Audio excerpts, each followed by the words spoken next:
Good morning, everyone. My name is Pintu Kumar and I'm pursuing BBA from ISM College, Patna. Now, I'm going to say something about marketing environments.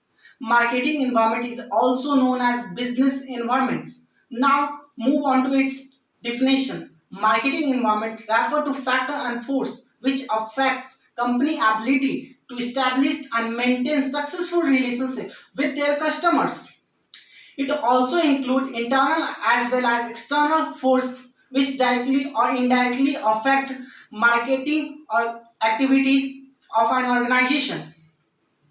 Now, there are some features of marketing environment. First of all is that it is specific and general force. Under this, it explains different factors which affect organizational decisions. Specific force are those forces which directly affect the decision of an organization, for example, customers and investors. Whereas external factors are those factors which indirectly affect the organizational decision, for example, political and technological factors.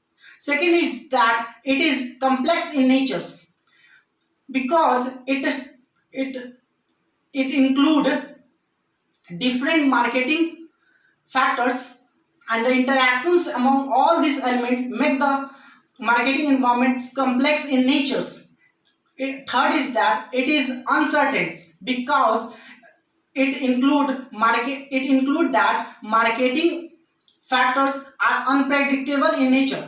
Fourth is that it is relative concept because it explain the reason for difference in demand in different country. The product demand of a particular organization may vary depending upon the regions, culture, or the country.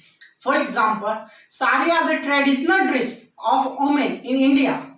Thus, it is always in demands. Whereas in other country like Western country, the demand of sari may be zero. Now, there are two types of marketing environment: micro environments and macro environments. Micro environments are those environments which are very close to the environments and which are in control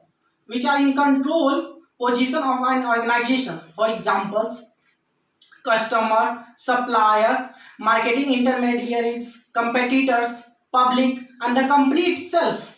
Whereas macro environments are those factors which are beyond the control of an organization. For example, demographical factors, natural factors, cultural factors, political factors, and many more. Now the question arises that why we need to analyze the marketing environment. The answer is very simple, is that it helps in planning, it helps in proper understanding of the customer, it also helps in grabbing different marketing opportunity, and it also helps in understanding of marketing competition and allow innovations. At last, I want to say that marketing environment is very play a vital, or we can say that crucial role in the survival of an organization. This is all from my side.